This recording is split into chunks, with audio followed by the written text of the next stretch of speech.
Yang mana pagi-pagi ini insya-Allah kita akan mengupas pada tajuk yang ke-32, ya, iaitu adab musafir.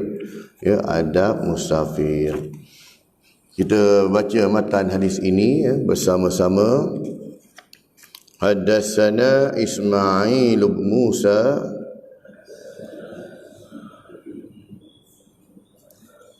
Al-Fazari qala haddatsana Sa'id bin Husaymin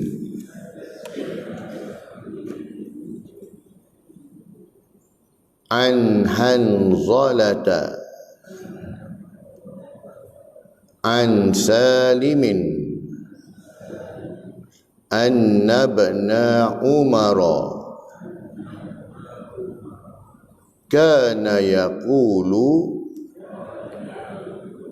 lirrajuli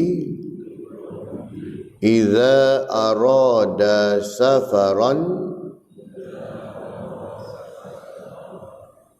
udnu minni uwaddi'ka kama kana Rasulullah sallallahu alaihi wasallam yuwaddi'una fayaqulu astaudi'ullaha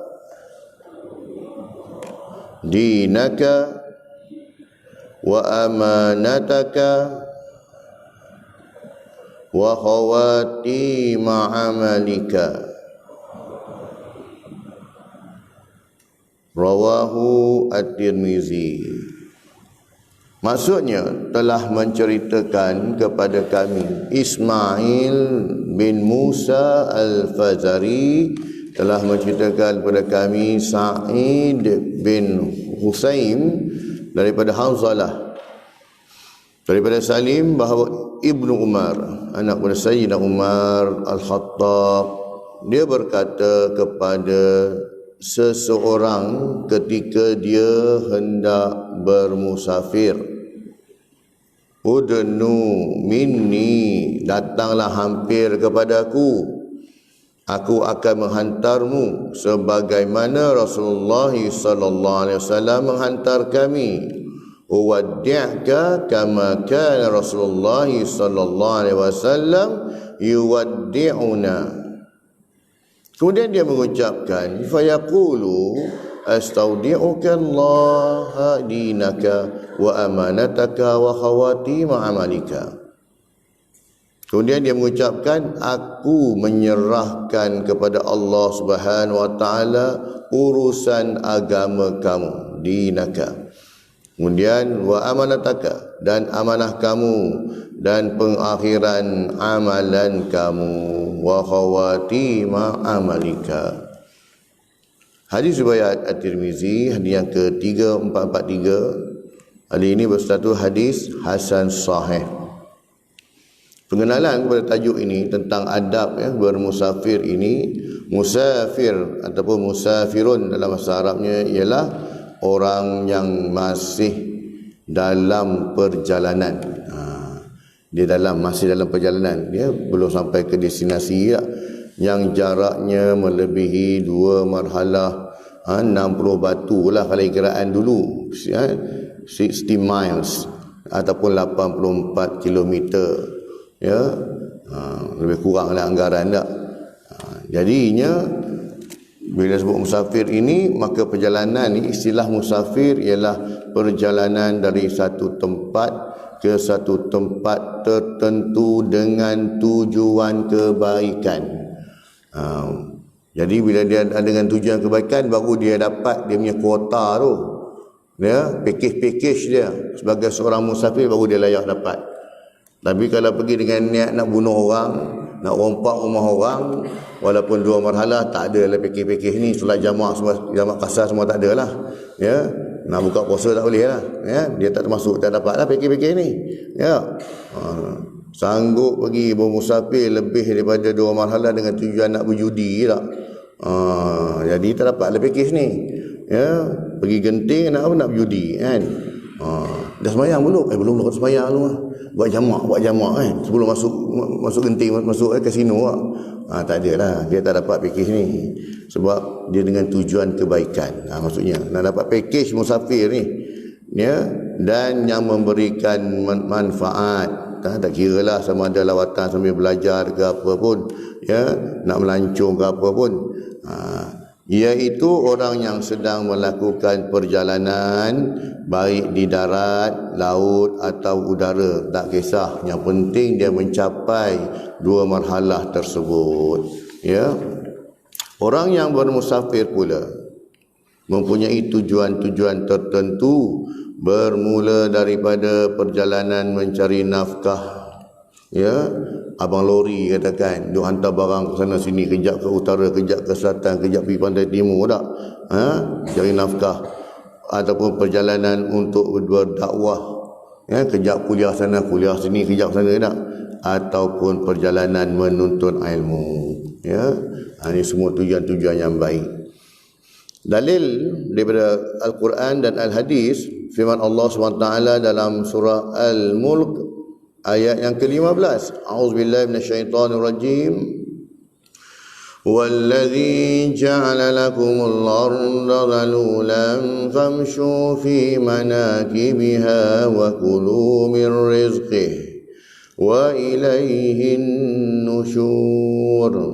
Maksudnya dialah yang menjadikan bumi bagi kamu mudah digunakan, maka berjalanlah di merata-rata ceruk rantaunya. Pergi jalan-jalan, pergi tengok muka bumi Allah ni, ya, serta makanlah daripada rezeki yang dikurniakan Allah SWT, dan ingatlah kepada Allah SWT jualah tempat kembali kamu sesudah dibangkitkan hidup semula. Maka hargailah nikmatnya dan takutilah kemurkaannya, yakni kemurkaan Allah Subhanahu Wa Taala. Jadi Allah Taala pun memang galakkan kita lah, suruh pergilah abang musafir, pergilah berjalan, pergilah tengok muka bumi ini, ambil pengajaran, ambil pelajaran dari situ ya. Sampai kita boleh belajar budaya, ya, dapat kenali ke tempat tersebut, kan, ada resam dia macam mana. Dalam sebuah hadis yang diriwayatkan daripada Abu Hurairah radhiyallahu anhu, Rasulullah sallallahu alaihi wasallam bersabda, "Man arada ayyusafira falyaqul liman yukhallifu astaudi'ukumullah alladhi la tadhi'u wada'i'uhu." Maksudnya, sesiapa yang ingin bermusafir, hendaklah dia mendoakan orang yang dia tinggalkan, ya, aku mengamanahkan kamu kepada Allah SWT.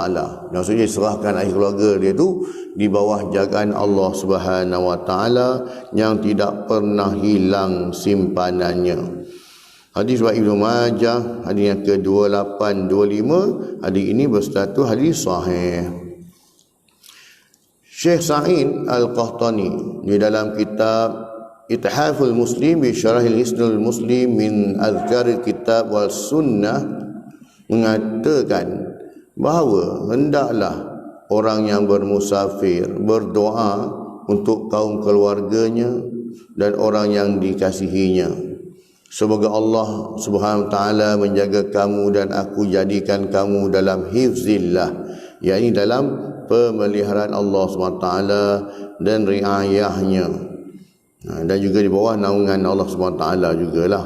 Ya, maka ini maksudnya ada doa yang untuk kita tinggal kaum musafir tak.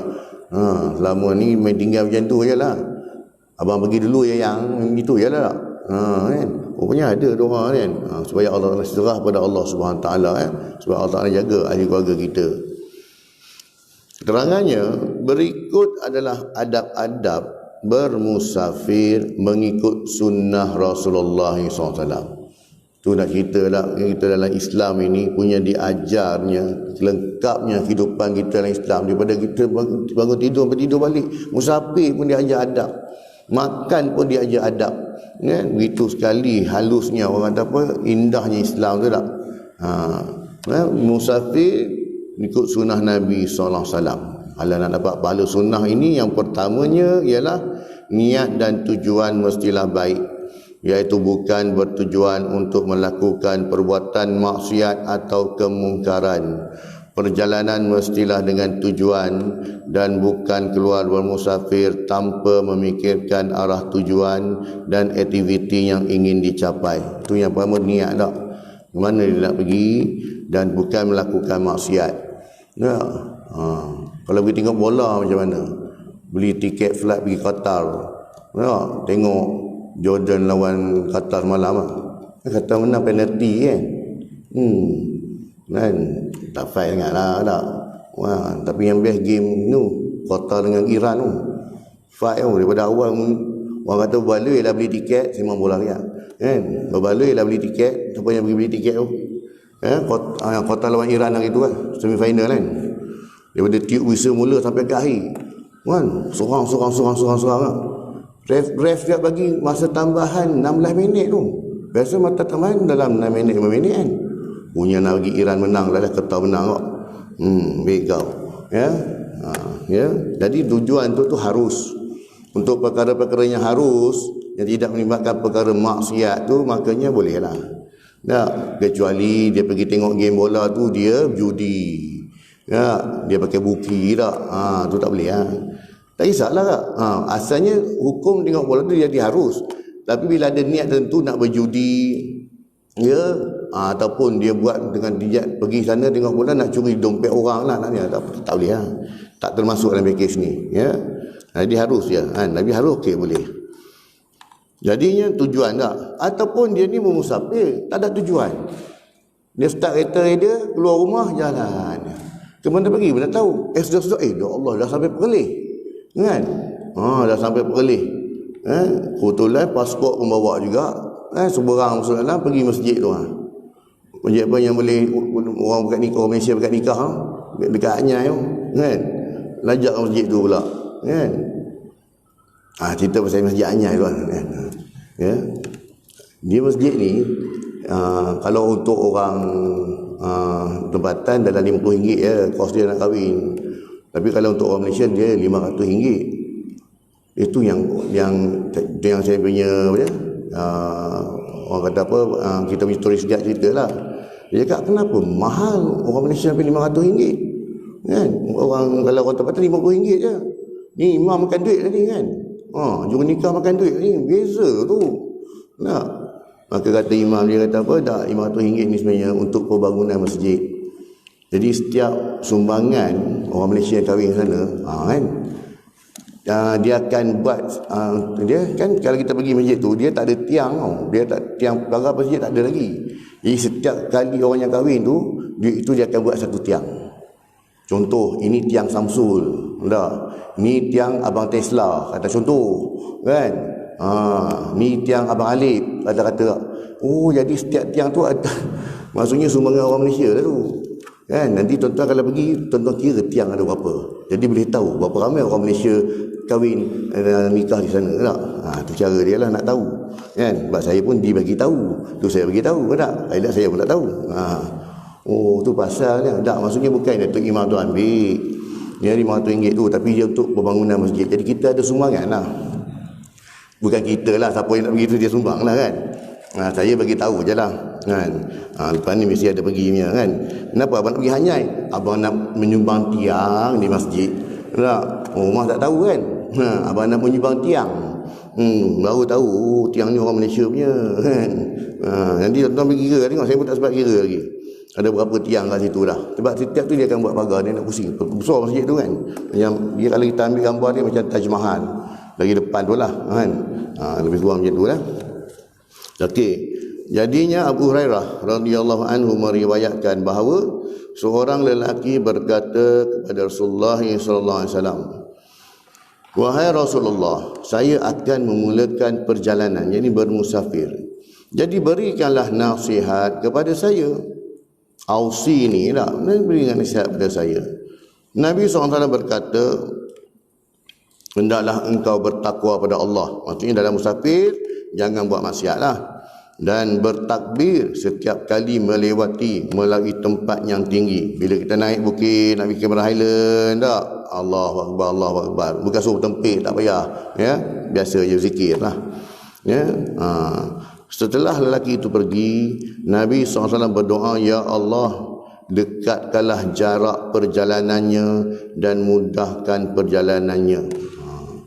Ya, kenapa kena dekatkan? Bukanlah bumi tu ditarik dekat tak, kita rasa perjalanan tu mudah ya.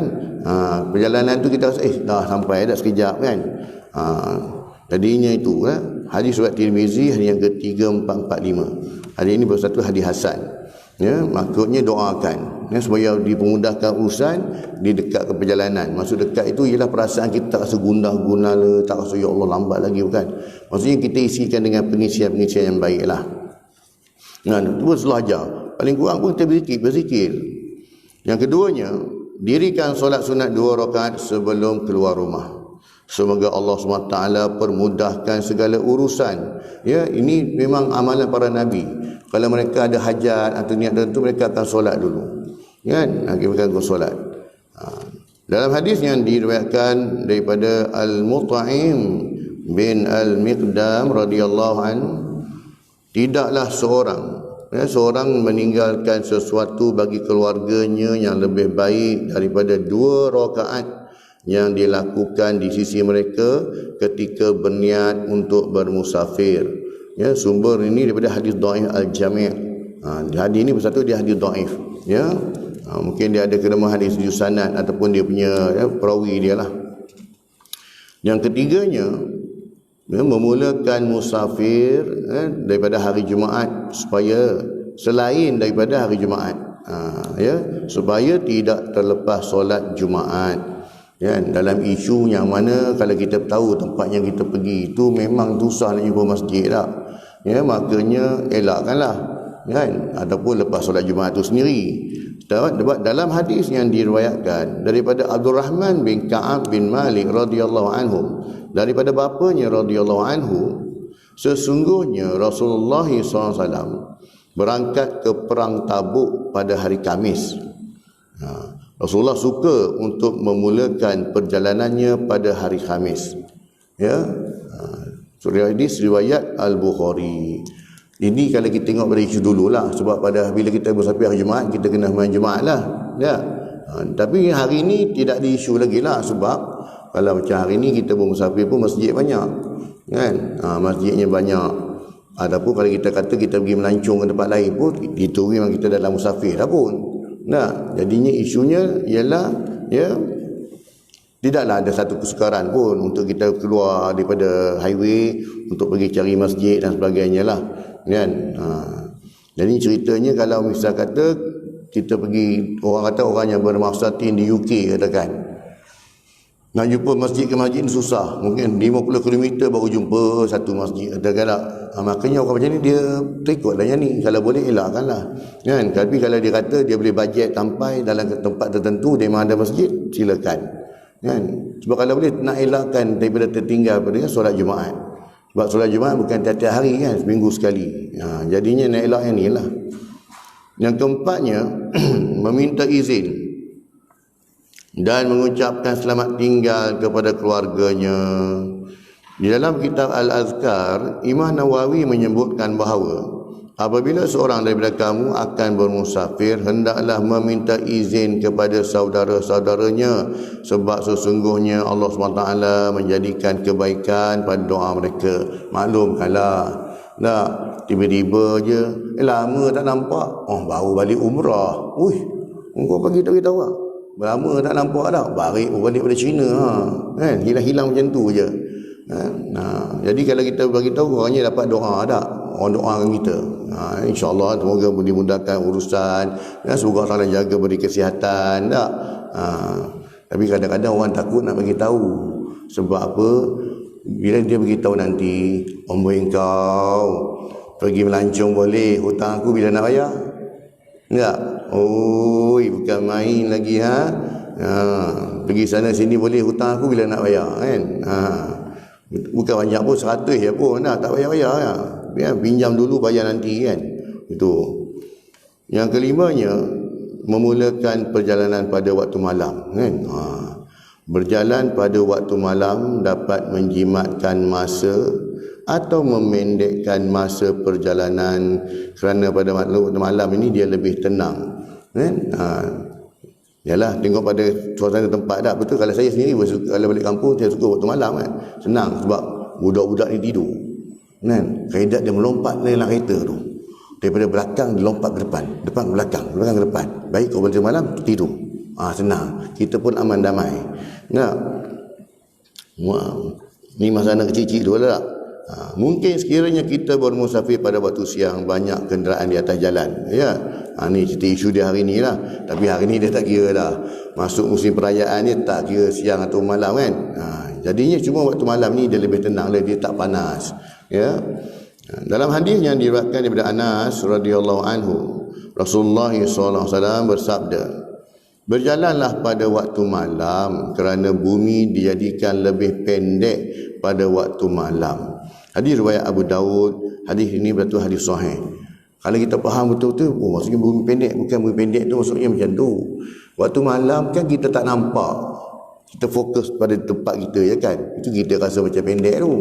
Tapi waktu siang ni kita banyak tengok jauh, dah nampak semua tak? Itu antaranya lah, ya. Jadi waktu malam ini perjalanan kita sebab kita lebih berfokus, kan? Tak tengok, tak nampak benda lain tak? Jalan je, kan? Itulah. Jadinya sebab tu kita rasa lebih pendek.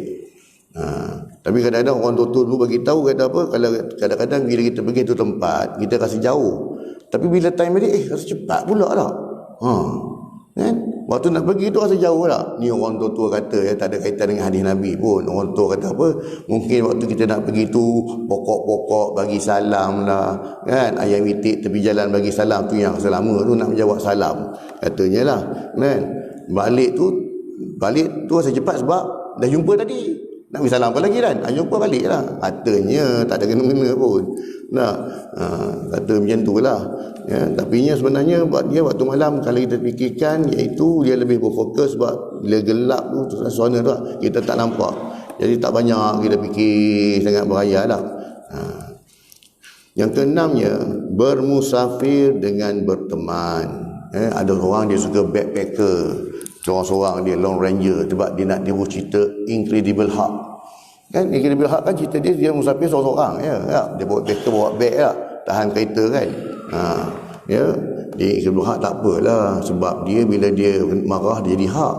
Kita ni marah tak jadi apa, jadi celak Hex, kan? Dia tak kena lah tu. Kena berteman, ya, kalau boleh tak. Sekiranya bermusafir lebih daripada 3 orang, disunatkan melantik ketua bagi perjalanan tersebut. Kenapa, tuan-tuan? Ya, supaya apa? Bila kita ada 3 orang, bila kita lantik seorang ketua perempuan, dia dapat buat keputusan.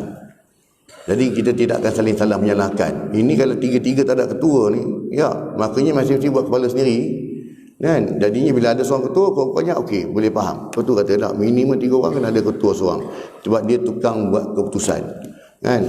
Dia akan menentukan. Jadinya ya, digalakkan demikian. Jadinya ya, musafir ini lantiklah ketua. Dalam hadis yang diriwayatkan daripada Ibnu Umar radhiyallahu anhu, Nabi SAW bersabda yang bermaksud, jika manusia mengetahui bahaya bermusafir sendirian sebagaimana aku ketahui, tentu mereka enggan bermusafir sendirian.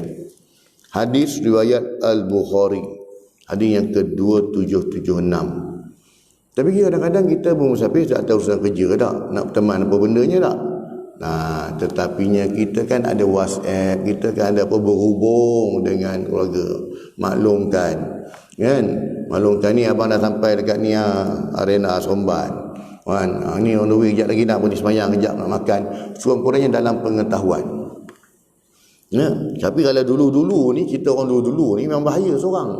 Sebab di tengah jalan ada binatang buas, ya, ada perompak dan sebagainya.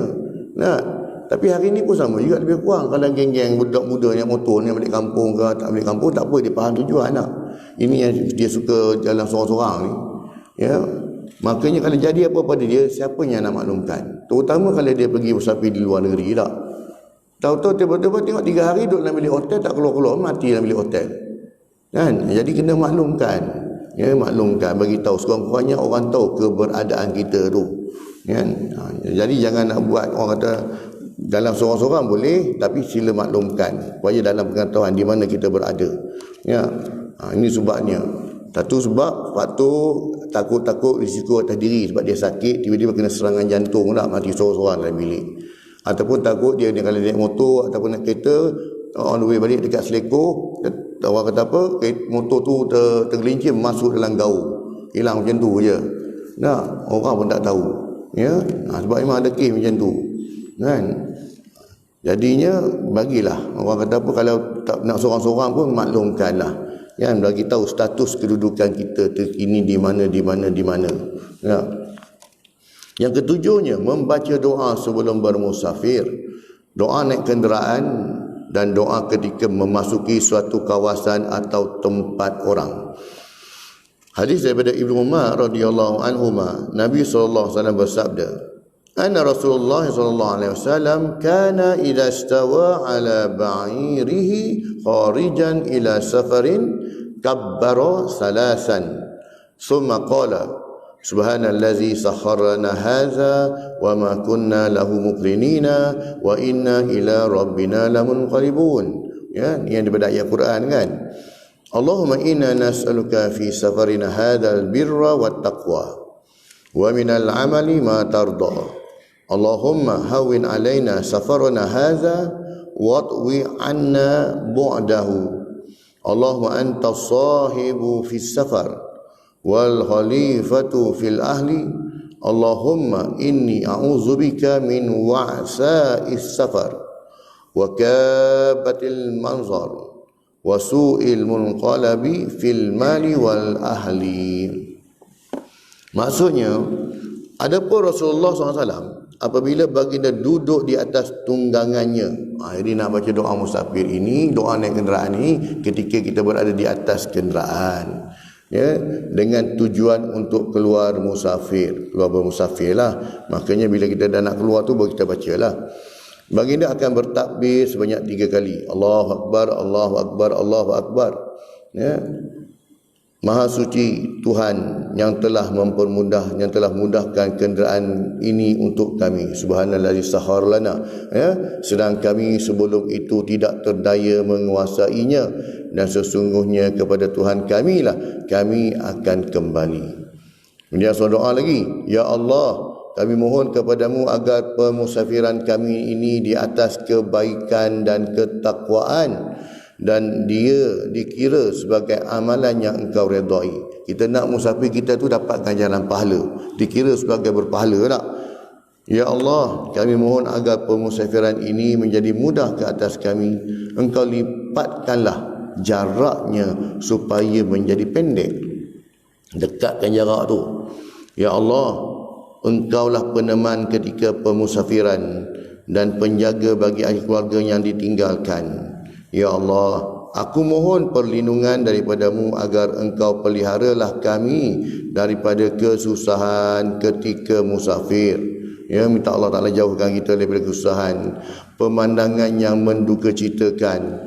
Asyik tengok aksiden di tepi jalan tak? Aksiden kereta rosak tak? Minta lah jauh. Ya, kalau kita nampak benda ni, kita doakan Allah Ta'ala mudahkanlah urusan orang yang ditimpa musibah tu. Ya kan? Pemandangan yang menduka citakan dan kepulangan yang buruk pada harta dan keluarga kami. Tak nak dah kita dengar benda yang tak baik. Sampai rumah, orang rumah beritahu, bang, anak kita jatuh tangga bang, awam macam ni. Allah, hai. Kita kadang-kadang balik, kita nak dengar orang kata nak dengar berita yang baik-baik kan. Ini dengar yang berita yang tak baik tak. Ini minta jauh lah. Hadis riwayat Muslim, hadis yang ke-1342. Yang ke-8-nya, adab dalam musafir ini mengikut sunnahnya bertakbir apabila melalui tempat tinggi dan bertasbih ketika menuruni tempat tinggi. Ni kalau pergi merahilan lah, ada mana-mana tempat lah. Naik itu bertakbir, turun tu bertasbih. Ha, ataupun seperti menaiki kapal terbang dan seumpamanya lah. Kita kapal terbang tu nak naik tu kita bertakbir, ketika nak mendarat tu kita bertasbih. Dalam hadis yang diriwayatkan daripada Jabir radhiyallahu anhu, Nabi sallallahu alaihi wasallam bersabda, apabila kami mendaki, kami ya, maka bertakbir, dan apabila menuruni kami bertasbih. Hadis riwayat Bukhari, hadis yang ke-2993. Sebab apa? Perjalanan kita tu ya, kita banyakkan berzikir. Ataupun tuan-tuan, kalau kita berjalan baik naik motor kereta pun, kadang-kadang kita bacalah surah-surah yang kita ingat tak. Surah-surah lazim, ataupun kita baca surah kahfi, yang apa-apa surah lah kita ingat tak. Dan yang sembilannya, menjaga makan dan minum agar tidak bercampur dengan perkara syubhah. Ya, syubhah ni kita pun tak tahu halal ke haram. Rasulullah SAW pernah menyatakan dalam sebuah hadis tentang seseorang yang sedang dalam perjalanan panjang, rambutnya kusut dan berdebu. Maksudnya dia bermusafir, tapi dia buat benda-benda haram. Ya, lalu Rasulullah SAW pun bersabda, "Summa zakara rajulu yutilu safara ash'asa aghbaru yamuddu yadayhi ila samai ya Rabb ya Rabb wa mat'amuhu haramun wa mashrabuhu haramun wa malbasuhu haramun wa ghudiya bil harami fa anna yustajabu lidzalika."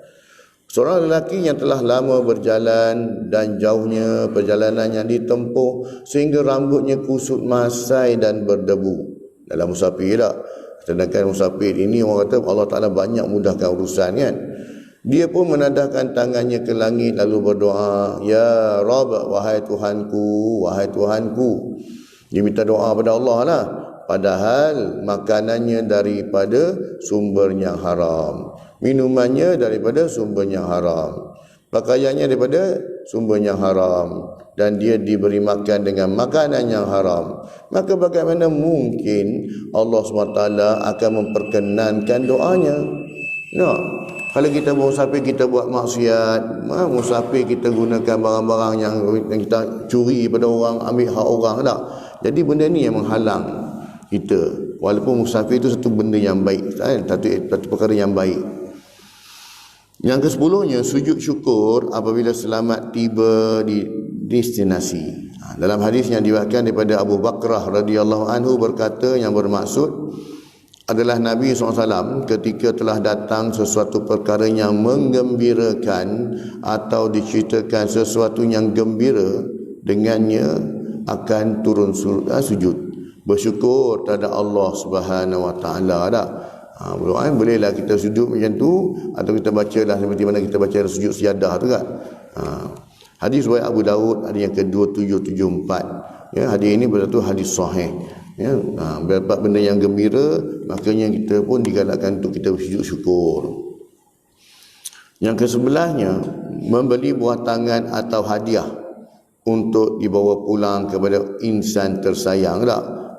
Insan tersayang ataupun kawan-kawan. Tak, kawan-kawan ni belilah keychain tak? Ataupun belilah peri magnet.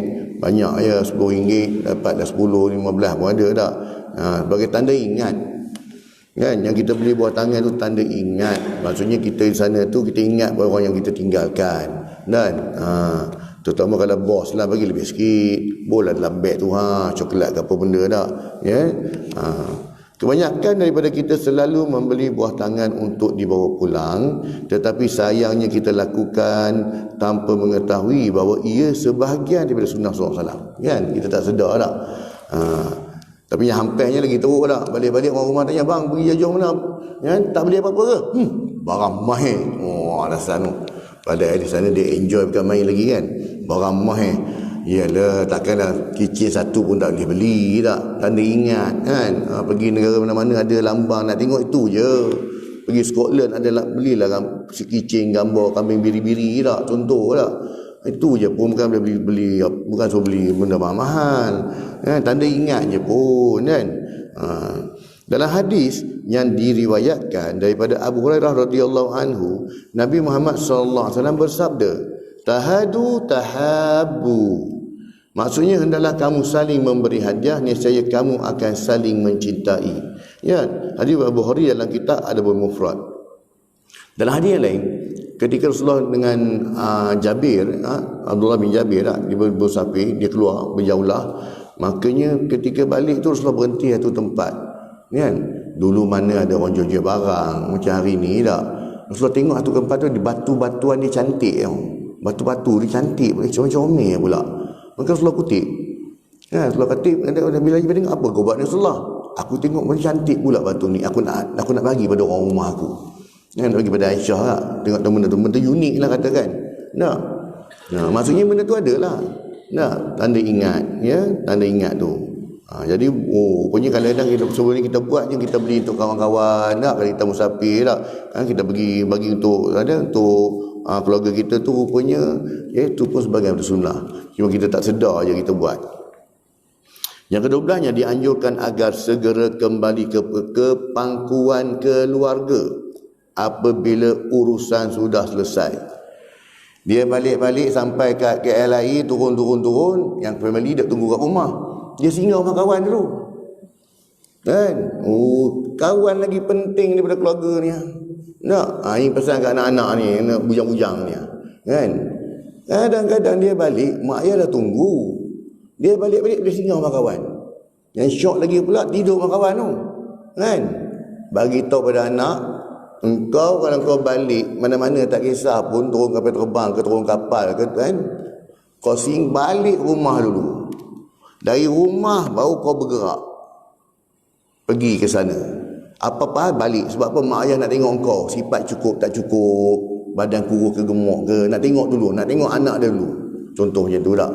Sama kita pun musafir tak. Walaupun orang kata on the way, dia nak tengok, tak ada on the way, kau balik rumah dulu. Dari situ kau bergerak balik. Kan? Kalau kecuali melibatkan urusan penting sangat, kalau penting sangat lah tak. Jadi orang tak faham. Kan? Sebab kita ni, kalau kita bermusafir, musafir ni ambil masa makan hari tak. Kita tak tahu perasaan orang yang menunggu kita balik tu. Dia punya perasaan tu kan. Tiba-tiba dengar, mak, ni abang tidur rumah kawan. Eleng kau balik rumah tu. Ya. Dari rumah ni kau bergerak ke sana. Kalau nak sembahyang kau, tak payah kau pergi hantar. Banyak dia ni tak. Sebab bila jadi ditakdirkan, dia sepatutnya dia balik ke rumah, dia singgah tempat lain. Rumah kawan dia, kalau siapa berlaku apa-apa, ditakdirkan tak panjang umur. Betul tu takdir Allah tu, jangan ceritalah bab takdir ajal tu, memang di tangan Allah SWT. Tapi berlaku benda macam ni, apa rasa ahli keluarga? Kemudian dia akan salah menyalahkan. Habis nak mengelakkan benda-benda macam ni lah. Contohnya kau balik rumah dulu, mak ayah dah tengok kau letak barang apa semua, dia nak pergilah. Kan? Ini dianjurkan agar segera kembali ke pangkuan keluarga. Bukan nak pergi tempat-tempat lain tak. Apabila urusan sudah selesai.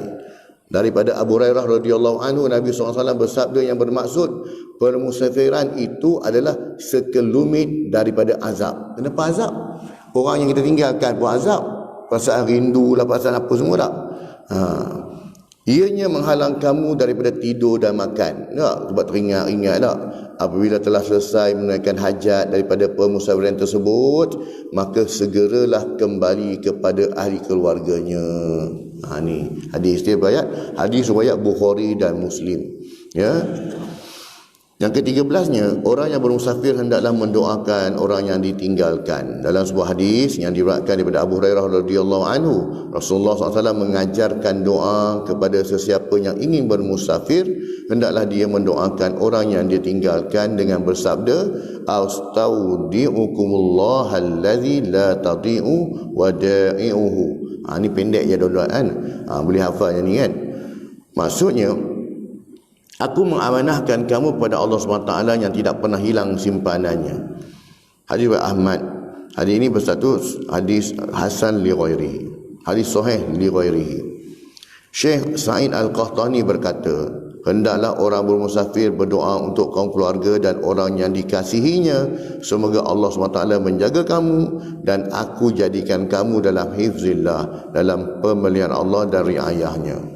Dalam hadis yang lain, Abu Hurairah radhiyallahu anhu turut meriwayatkan bahawa Rasulullah SAW bersabda, "Idza arada ahadukum safaran falyuwaddi' ikhwanahu fa inna Allah ta'ala ja'ilun fi du'aihim khairan."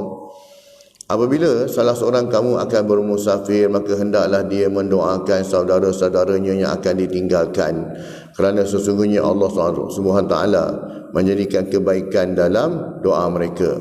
Tu kadang-kadang bila orang nak pergi musafir, khususnya nak buat umrah, buat haji, dia buat kenduri dulu tak? Buat kenduri tu bukan pasal apa, nak maklumkan saya nak buat umrah, nak pergi haji tahun ni tak. Jadi doa lah tak. Jadi setiap kali orang datang ke rumah dia tu, bukan saja-saja tak. Hari ni bukan setakat musafir dah, anak nak bersunat pun buat kenduri kan. Doakan. Tak apa, sekarang ni sunat reza. Dulunya sunat Tok Mudin pakai pisau, takut terpotong lebih. Jangan dibuat hal kan. Jadinya doa. Jadi orang datang, anak nak berkhatan dia, moga mudahlah urusan. Doa punya. Sebab kita ni, ya, kita kadang-kadang kita tak sedar tak. Kadang-kadang kita jadi hari ni kita berjaya ke, kita jadi somebody, kita jadi apa, bukan kadang-kadang pasal kita sangat, tapi sebab doa orang kan, ataupun doa orang yang kita tak tahu pun. Dia tengok kita dah, dia kata doa, moga Allah Ta'ala mudahkan urusan dia. Antara doa yang Allah tak tolak ialah doa seorang mukmin kepada seorang mukmin yang lain, yang mana orang yang dia doakan dia pun tak tahu orang tu doakan dia pun tak tahu kan. Jadi doa-doa ni lah kadang-kadang kita boleh tegak hari ni, kita boleh sihat, boleh apa, dan doa-doa orang kan. Dia tengok kita rajin datang masjid, tengok kita rajin solat, alhamdulillah haji, moga sihat haji ya. Dia doa di belakang tu tengok kan. Jadi kita doa-doa ni lah. Sebab tu lah kenapa dianjurkan demikian. Cuma kita punya budaya, kita buat kenduri lah, ajak mari ramai tak, makan doakan untuk saya tak, nak pergi haji, nak buat umrah ni tak, ni anak nak sambung belajar ni kan, pergi ke Timur Tengah ke mana, buat kenduri tak, sebabkan doa. Ya, pengejaran hadis yang pertamanya, musafir adalah perjalanan seorang hamba daripada satu tempat ya ke satu tempat yang lain. Ianya boleh menyebabkan kesukaran dan kemudaratan kerana menimbulkan kesukaran.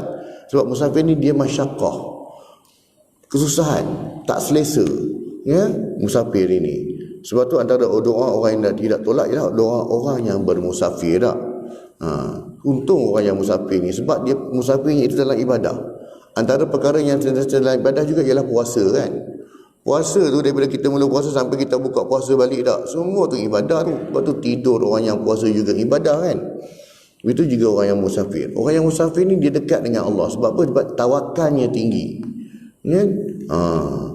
Jadinya ianya boleh menyebabkan kesukaran ni dengan sebab musafir, dan kemudaratan kerana menimbulkan kesukaran, keletihan dan menghalang keselesaan, kerehatan serta kesempurnaan dalam beribadah sepanjang perjalanan.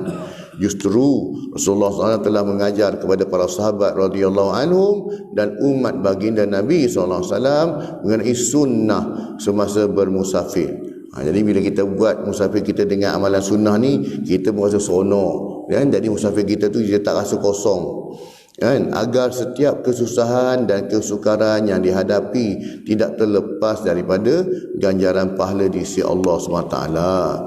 Kemudiannya antara sunnah yang sangat baik untuk diamalkan apabila seseorang hendak melakukan musafir ialah mengucapkan doa kepadanya sebagaimana doa yang di atas yang diajarkan tadilah.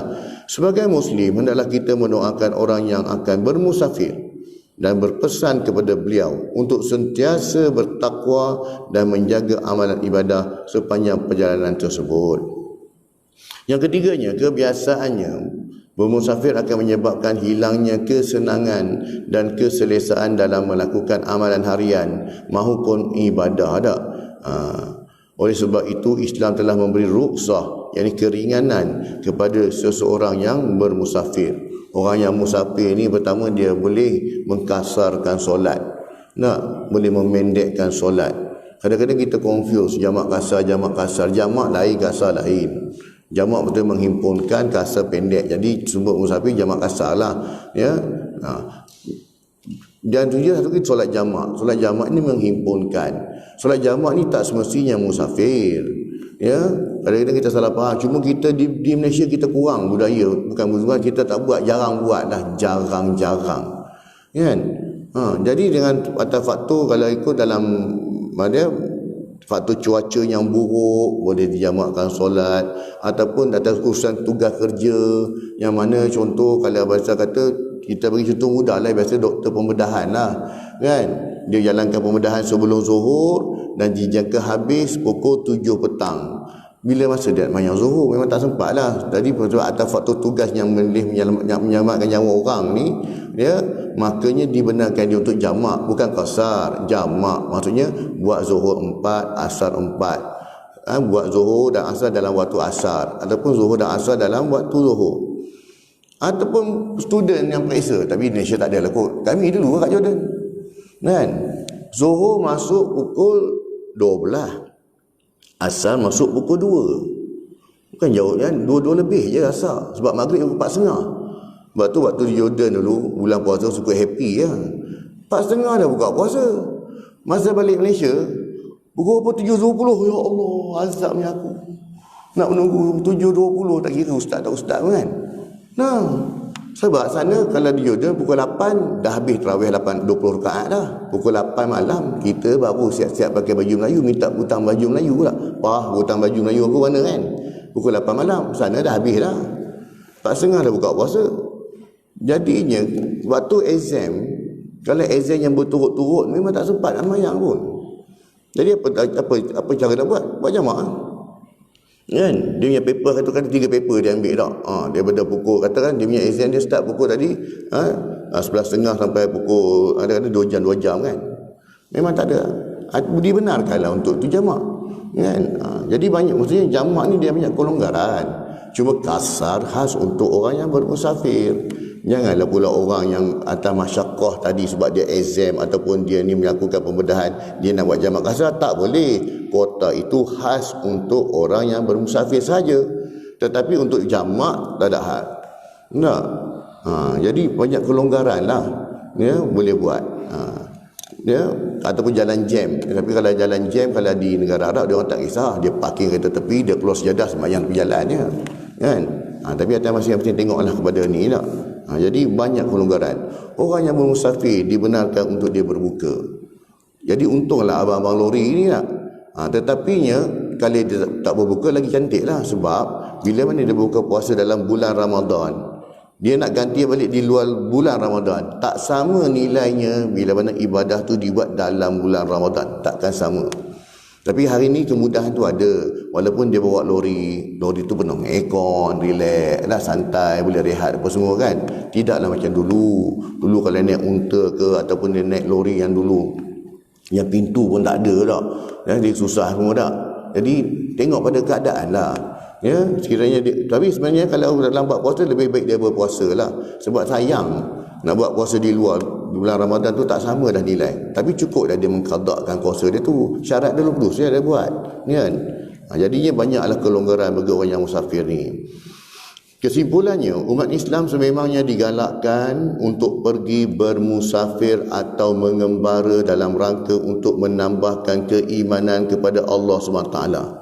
Sebab Allah Ta'ala galakkanlah, nak pergi tengoklah, tengok tempat orang, belajar sejarah, tengok apa yang berlaku tak.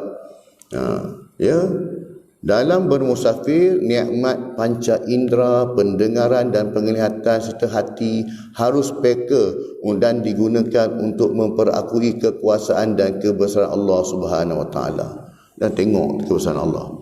Yang keduanya, orang yang bermusafir diberi rukhsah solat, iaitu menjamak, menggabungkan waktu solat, mengqasar, memendekkan jumlah rakaat solat.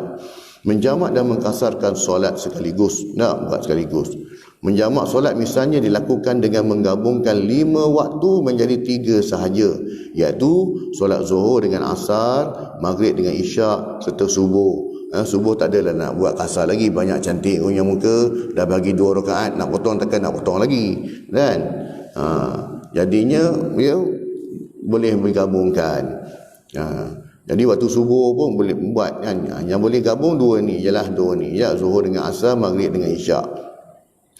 Yang ketiganya, bagi umat Islam yang bermusafir dengan bertujuan mencari rezeki, hendaklah berasa beruntung dan bersyukur atas rezeki yang telah dilimpah ruahkan dan peluang ke atas mereka untuk mengembara. Malahan rezeki daripada hasil bermusafir itu seharusnya tidak digunakan di jalan yang tidak diridai Allah SWT, malah digunakan untuk berbakti kembali kepada Allah Subhanahu Wa Taala. Jadi kemudahan dah diberi orang yang musafir ini, bawa lori dan sebagainya ni, ya, rezeki pun dapat, maka gunakanlah nikmat rezeki itu baik. Tapi kadang-kadang kita tak faham tak. Kadang-kadang mereka, orang yang kerja-kerja sebegini, dialah sebab ilmu dia lah. Sayang. Sedangkan dia ni, orang kata boleh buat jamak, boleh buat macam-macam, tapi tak ambil peluang ni. Tak semayang langsung. Kan? Tak semayang pun. Jadi rugilah kalau dia masuk dalam golongan macam ni tak. Itulah tuan-tuan tentang kupasan hadis yang ke-32. Wallahu ta'ala alam. InsyaAllah pada kuliah akan datang kita akan mengupas pada tajuk yang ke-33, iaitu adab di tanah suci. Dan hari ini tak ada musafir tak. Minggu depan, kuliah depan datang, kita akan masuk pada adab di tanah suci. Sesungguhnya apa yang baik itu pada Allah SWT. Sebarang kelemahan dan kekurangan semua ampun dan maaf daripada kelemahan diri saya sendiri. Semoga Allah Ta'ala kurniakan kepada kita kefahaman dan juga kekuatan untuk kita amalkan dan sampaikan, insya-Allah. A'udzubillahi minasyaitonirrajim. Bismillahirrahmanirrahim. Alhamdulillahirabbil alamin wassalatu wassalamu ala sayyidina Muhammad wa ala alihi wa sahbihi ajmain. Allahumma rabbana zidna ilma warzuqna fahma wa amalan maqbula. Allahumma ja'al hadza jam'an marhuma wa tafarruqana min ba'dihi tafarruqan ma'suma. Allahumma rabbana atina fid dunya hasanatan wa fil akhirati hasanatan wa qina azaban nar. Wa sallallahu sayyidina Muhammad wa ala alihi wa sahbihi wa baraka wa sallam. Walhamdulillahil alamin. Subhanakallah wa bihamdika asyhadu an la ilaha illa anta astaghfiruka wa atubu ilaik. Assalamualaikum warahmatullahi wabarakatuh.